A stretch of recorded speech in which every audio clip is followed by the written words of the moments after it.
Welcome. I'm Crystal Cotto Sullivan, wisdomologist and your host of Journey to Inner Practical Wisdom. In this episode of our Wisdomology book club, we will be discussing Mo Gawdat's book, Solve for Happy, Engineer Your Path to Joy. Before we begin to chat and before Joanne and Jillian come on, I just want to look at the term wisdomology because it is in the Urban Dictionary, and the definition is a new science that takes the insights that ordinary people have about life and studies them. It's not the same as philosophy or lifeology, but it's closely related to them. And really, that is my whole purpose of the Journey to Inner Wisdom, Practical Wisdom, as well as our Wisdomology book club, is to really just look at ordinary lives and what can we learn from people's stories. The other word that's in that definition that really intrigued me was lifeology. So, of course, in the Urban Dictionary, there is lifeology, the study of people's personal lives through their biography to form generalizations about life. The difference between traditional biographies and lifeology is that traditional biography only studies famous, wealthy, and successful people, but lifeology studies the biographies of all people, successful or unsuccessful, in their lives to learn about the personal life of humankind. And of course, there's always an interesting way of looking at what is success and what is not successful. So there's a point of discussion just there. A fellow named James Miller actually has a website called Wisdomology, and he says there is always a lesson to be learned in life, in anyone's life. So now I would like to welcome Joanne and Jillian to the podcast, and here they are. Hello. You're muted still, Jillian. Hi. There you go. Great. There's always, this technology thing that goes on, right? So I know that some people are on a podcast, so you're not going to see this, but I am going to hold this up and tell me, can you see it, Jillian? Yes. Okay, great. Because I know one podcast, I was holding it up, I was holding books up and where they were shining and they just couldn't be seen. Anyway, this is the book that we are talking about today, Solve for Happy. You can recognize it by the happy face. So before we begin, I'm just going to read a synopsis of Mo's book from Audible, which I think really gives a good sense of the book. And the reason I'm going to do that is because it's such a dense book and there's so much in it. And we're going to just each talk a little bit about some aspect of it. But I really want our listeners to have a better sense of what the book is about. So let me read this. Mo Gawdat is a remarkable thinker and the chief business officer at Google X. Now, this was written some time ago. I don't think he's there now, but anyway. An elite team of engineers that comprise Google's futuristic dream factory. Applying his superior skills of logic and problem solving to the issue of happiness, he proposes an algorithm based on an understanding of how the brain takes in and processes joy and sadness. Then he solves for happy. In 2001, Mo Gawdat realized that despite his incredible success, he was desperately unhappy. A lifelong learner, he attacked the problem as an engineer would, examine all the provable facts, and scrupulously apply logic. Eventually, his countless hours of research and science proved successful, and he discovered the equation for permanent happiness. 13 years later, Mo's algorithm would be put to the ultimate test. After the sudden death of his son, Ali, Mo and his family turned to his equation, and it saved them from despair. In dealing with the horrible loss, Mo found his mission.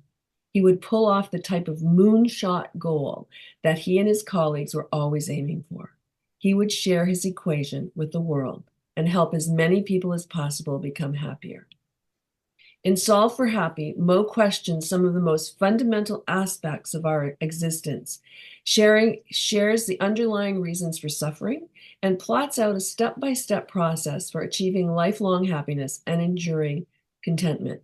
He shows us how to view life through a clear lens, teaching us how to dispel the illusions that cloud our thinking, overcome the brain's blind spots, and embrace 5 ultimate truths. No matter what obstacles we face, what burdens we bear, what trials we've experienced, we can all be content with our present situation and optimistic about the future. All right, so let's delve a little bit further into this book. So first, Joanne, you chose this book. So why don't you talk a little bit about why you chose this particular book? Okay. Well, by the time we got to talking about this book for our Wisdomology book club, I was on my second reading of the book, which was kind of interesting because I don't typically read a book more than twice. I've now read it 3 times and I plan to read it again. Wow. And the way we were first introduced to this was my husband stumbled upon a podcast where Mo was talking about this Solve for Happy. And then when he brought up the part about his mission that followed the death of his son, well, I especially was grasping at, how to regain my equilibrium and how to be happy again following the loss of a dear family member of ours. And so I thought, really? I mean, you could actually have an equation for Solve for Happy. And so I said, oh, I have to have that book. So, of course, we downloaded the book and I got going. And it's like many of my books, there was just so many things I highlighted because it just fit too with the other books that we had read as a group. And it confirmed many of the principles that we had learned from some of our other authors. And should I go on here with some of the Sure. points? Sure. I was really fascinated with this concept that he brought about was happiness is really our default state. Now, I'm not a computer geek, but I know enough about a computer to get around and do what's needed. But this idea that when we arrive as an infant, we come in this happy state. And then over the years, we accumulate other people's beliefs or whatever our circumstance was in our upbringing, and we adopt those things. And then we go on and we're influenced by all kinds of cultural things as to what is going to make us happy. And many of us spend years and years and years of our life trying to prove that we have reached this state of happiness, which I think we have confused with success. And it's usually other people's definition of what is success, but we're trying to mold ourselves into it. And then we wonder why we have achieved what we set out, but like Mo, we're still not happy. And I remember experiencing that very deeply in my former career. And so when he got to the point where he says, we actually can restore our factory settings, I thought, oh, that's cool. I could get reset. This might really be helpful. And this thing about unhappiness is when my reality doesn't match my hopes and expectations.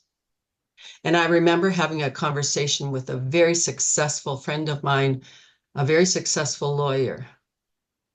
And I looked up to her a great deal, and she says, but why is it that I feel like it's never enough?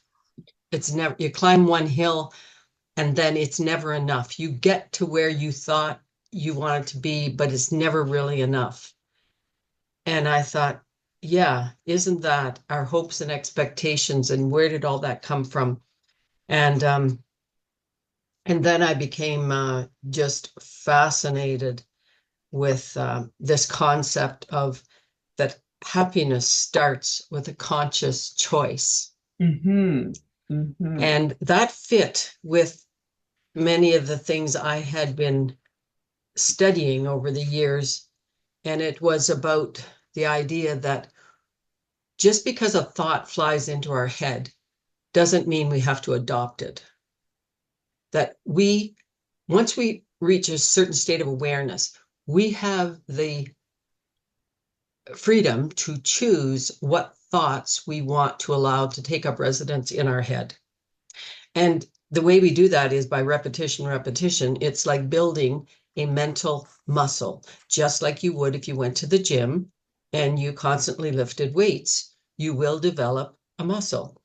And by deliberately making choices that will bring us to a state of happiness, regardless of what is going on around us.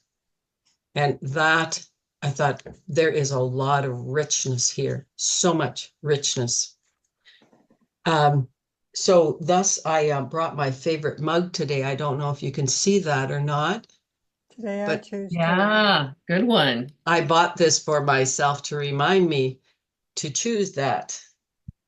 So those are just a few of the umpteen highlights for me. Well, I just want to choose. I just want to tell our listeners that the mug said, "Today I choose." That was Joanne's favorite mug. Joy. Today I choose. Oh, today I choose joy. Okay, hold it up a little bit higher. Today I choose joy. Beautiful, beautiful. Thank you. Jillian. Well, we're talking about the thoughts we choose, and something that really stood out for me is the reasons that we suffer. Because we have ideas in our mind of what's true and what isn't. Like something happened to us in the past, or somebody treated us poorly, and we didn't respond really well. And we go over and over in our minds about what we should have said, how we should have done that, what I could have done differently. And I spent way too much time doing that myself. And yes, I suffered for it. So the past is gone. There's nothing we can do about it. Let it go and be in the present moment. Choose to be here. The future is about creating anxiety. All the things we imagine that could possibly happen to us really do. And we've wasted all that time worrying. So one of the things that I really like is just be in the present, stay here, and just experience life the way it's meant to be experienced. Well, I really like the scientific approach, the more mathematical approach, the equations. My degree is math, and I love numbers. I love puzzles. I like when things really fit together. So I really like that he's broken the book into kind of three pieces, and he talks about busting 6 grand illusions, and those 6 grand illusions are thought, self, knowledge, time, control, and fear. And like we could talk hours about all of those. And I think the one that probably in that particular section that really was a challenge for me was time. And it's kind of dovetails with what Jillian is saying, because it's really about we've created time. And we get stuck in time, and we live by a clock, and we have to do this and we have to do that by this time. And we always think if I had more time, I could do more or whatever. And we've all had this experience of time slowing down. I remember particularly when my dad died, it was like the days of the funeral were just like outside of time. And then there are other times when I'm so into a project, I lose track of time. And I love those times. And the I can't say that scientist, that psychologist's name who talks about flow, but that whole idea that you just kind of get into the flow of life rather than trying to control it and to pull it back and to hold on to it. The thoughts, that's we are not our thoughts. Who are we? We are not our thoughts, but we think we are our thoughts. And I think that's just kind of a reiteration of a lot of information that we have already. Then the 7 blind spots. And I love this section because it really is in line with my awareness workshop. Our filters, our assumptions, our predictions, memories, labels, emotions, and exaggerations. All of those things are the glasses that we wear to see the world. And that's how we interpret everything. And what we don't realize is that we are interpreting everything through that filter.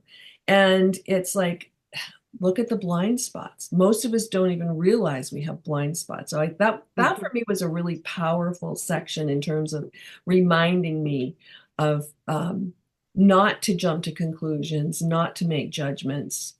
I'm a great exaggerator. Just step back and don't exaggerate. But I think the probably the most impactful were the five ultimate truths. He talks about now. The only thing we have is now, and to be in the now. Change. Like we think there's no change. Life is always changing from the moment we're born. Every day things are changing.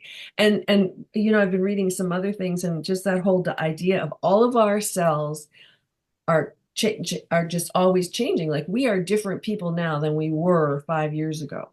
Completely different. Mm-hmm. Then the other one was love, that we're created out of love.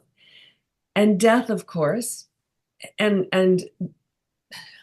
we talked about this in other podcasts. It's the denial that death occurs. It's like we are constantly moving from birth to death, and it's the cycle of life. And he has some great insights into death. The one that I loved, I think, the most was design, the great designer. And he pulls in a lot of science into that section, which just kind of blows my mind and really kind of affirms my own belief system about the universe and about humanity and who we are in this bigger experiment, I would say. So there were so many pieces, but I just wanted to highlight that he does talk about 6 grand illusions, 7 blind spots, and 5 ultimate truths. And I think that there's so much in it. Like Joanne, I am going to go through it again.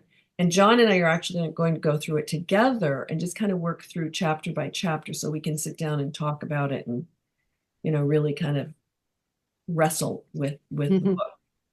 So, yeah. I just wanted to add, as you were talking, that for me, 2 of the big concepts were this concept of control, that as soon as I decide to accept life on life's terms, then I agree to give up control of trying to make things happen and allow them to happen. And that change is a constant. Yes. But control means that we're trying to stop change. We want to not change because now we know where we are. And over years, people have often said, oh, yes, you're definitely a girl who loves having her ducks in a row. And that's true. But I see that this learning to really embrace change as the constant, and okay, every day is different. Isn't that wonderful? But the other is rooted in wanting the illusion of security, that security is in control. And that, again, is another illusion. And it's just so helpful to see that. And then as you're experiencing things, to go, oh, yeah, that's another delusion. That's right. that we try to carry. And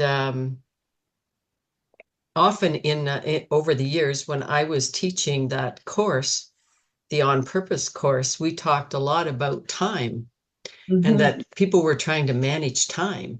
And they say, never have enough time. When you hear someone say they don't have enough time, really what that indicates is that they have not made choices yet as to what is their priority. So once people make their choices of what is their top priority, then it allows them to let go and say no to the things that really aren't part of that plan. And then they begin to live in the flow. And because they have their two-word purpose statement, then that's what drives them, or not drives them, but it pulls them from their core into the flow of the life that by design Mhm. they were intended to follow that path. And I just thought, wow, like all this really fits. This is just too good. It's just too good. It so thus I will be studying it again. Yeah. We're Yeah. talking about living in the flow. One of the things they mention about letting things have their own equilibrium, instead of trying to force things to happen, Mhm. just allow them to happen. And I think for me, the best things that have ever happened in my life, well, they've just happened because I've allowed them to. Anything I force doesn't come to fruition at all. And so, yeah, I'm just happy, and that puts me in the present moment. And I don't have to worry about anything. I can just be. And I believe that the best things like come to us because the universe or God, whatever you want to call it, knows what's best for us. He knows what we want, and He gives it to us. We just have to tune into that awareness, be looking around us. And that's something else I talked about in this book about being aware and taking time. And one of the things we can do to be aware is to carry something with us, like a little stone or a crystal or something in our pocket. And whenever we see it, we can just stop and say, okay, where am I right now? What can I smell? Yeah. What do I see? What do I hear? Brings Mhm. us back into the present moment to be Mhm. aware. Mhm. Well, and it just makes me think, Jillian, about how that whole concept of living now and how time, it's a hard concept to grasp. And when we live in the now, it just takes away that worry and anxiety. And I think about all the people that suffer from anxiety because they're anticipating something. It's like, what if, what if, what if? We don't know what if. I mean, it doesn't mean we don't make plans or we don't set goals or we don't, look forward to, okay, what am I going to do for my day? But it's that flexibility then of, oh, well, stuff happens. And to be able to then move with whatever's happening. And then the other side is the worry. It's like worrying and fretting about what has happened in the past doesn't change the past. But what can change is if we are concerned about something that's happened to be able to act and maybe change something in the future if there is an opportunity. I always think of the whole idea of opportunity is there are always opportunities flying by us through Mhm. the ether. And if we're not paying attention, if we're worried about the past, or we're anxious about the future, we miss so many opportunities because we're distracted by the past and the future. And the Yeah. only way to notice those opportunities is to really be here now and pay attention to what's happening around us and then grab onto those opportunities.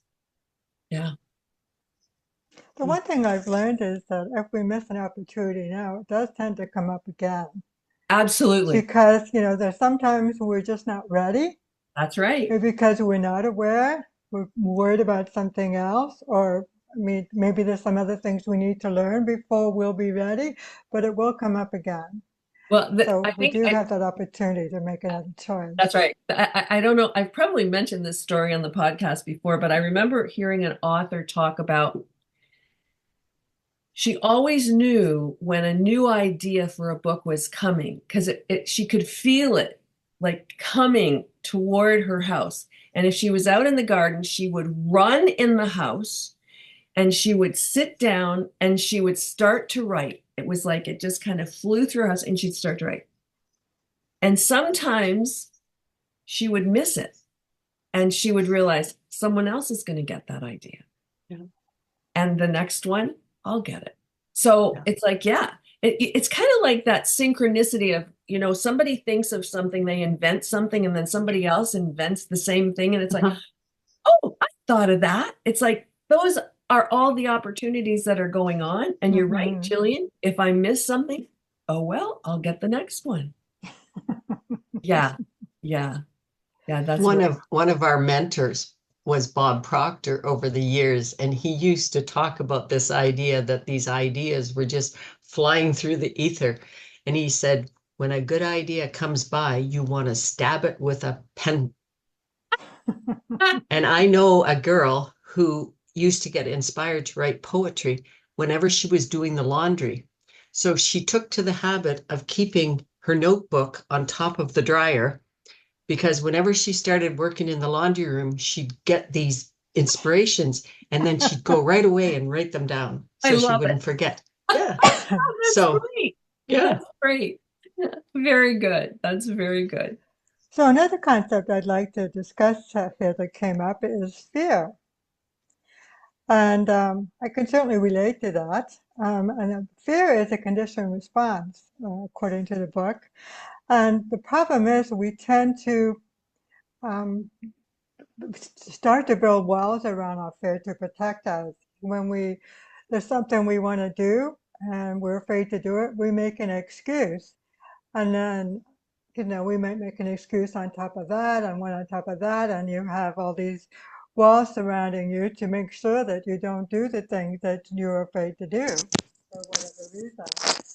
And I know myself, it really got me thinking as I was looking at that about some of the things that I'm afraid of. And one of the things, like, is tied around my hearing loss.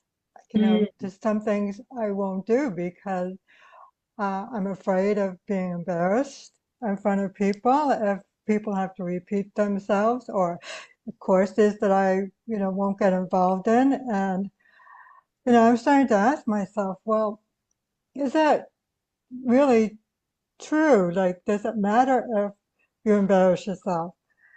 Does it matter if things don't work out the way you expect them to? Like, something you should do is just try. Like, I know a friend of mine, Marcy, Lane, who's going to be on the show at some point. She used to work at the art center, and I think it's now in the Rockies. Can you think of the name of it? What I'm talking about? There's anyway, you can take writing courses there, and Oh, it's at something. BAMF, the BAMF Yes, that's Center it. for the Arts. Thank Yeah, you. yeah. Yeah, she used to work there, so it's something I've wanted to do, take a writing sabbatical there, and I've been afraid to because we get into classes I'm not going to hear. It's going to be difficult, and it's embarrassing to ask for help.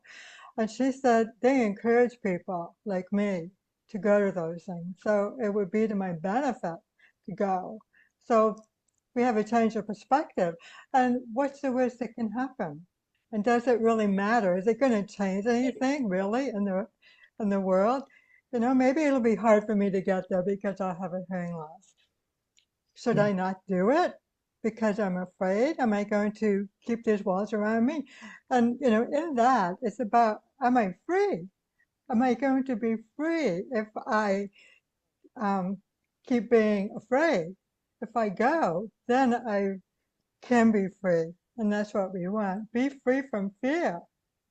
I do things anyway.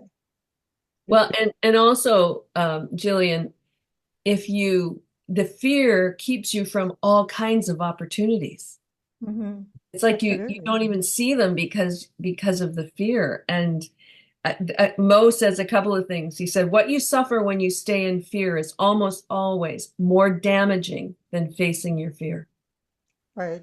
because we miss so much when we're afraid to do something." Yeah, good for you. So, are you Yes. applying? He said too that the best way to overcome fear is to turn fear into action. Yeah. And Yes. I really like that. I know I had to do that once a long time ago. I don't know why I haven't done it again, but I've always had a fear of driving long distances by myself, of, Mhm. what might happen to me if a car breaks down or who might pick me up or whatever. But then I got to a point where I got tired of being afraid, and there's something I really wanted to do. And so I set into motion, okay, what can I do that I would feel safe doing this? So I ended up connecting with a friend who was halfway, like it was a 6 hour drive I wanted to do, connected with a friend halfway so I got to stop overnight. I made sure I had food and water with me, and I had my phone with me. And I did it. And I felt really great doing it, and nothing terrible happened to me. I got to take the course I wanted to take. And, there's still times that I feel a little fearful, but I, I do it anyway because the things I want to do. And if somebody's not going to go with me, am I going to miss out? Or am I going to do it anyway? So I Well, know it works. and he also says it's your actions that keep you safe, not the fear. I Mhm. like that. Yeah. So all of those things that you did to prepare for the long journey were your actions that kept you safe. The fear didn't keep you safe. What the fear did is it kept you from having an experience. Yeah. Yeah. Yeah. So Jillian, when are you applying for the Banff School of the Arts? I'm waiting for it to come up. So I have a perfect reason not to do anything right now. I'm waiting. You're going to keep checking on me, aren't you? Yes, we are. Yes, we are. Christmas is No, coming I have too, to. but it's going to happen anyway. That's right. When it happens, I will come on and tell you all about it. Yay, yay. We will remind you though. Maybe I Okay. need that, right? Any last thoughts? I know we could talk about this book. We could go on and on and on, but I do want to leave some some curiosity for our listeners and our watchers. So, any last comments before we end? I don't think so. I have one thought to leave Mhm. with the viewers. It's the golden rule in this book. Choose to believe what makes you happy. Yeah, yeah, yeah. Very good.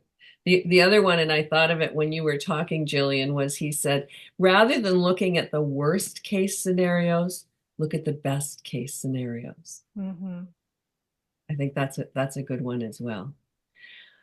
Okay, my fellow wisdomologists, thank you for this podcast, and thank you for our listeners and our watchers for joining us. And I will put the name of the book. You did see some people saw the picture, but we will have the name of the book when we post this, and perhaps you will get a chance to read it and share some of your reading experiences with us. Until next time. Have a great read. Bye bye. Bye.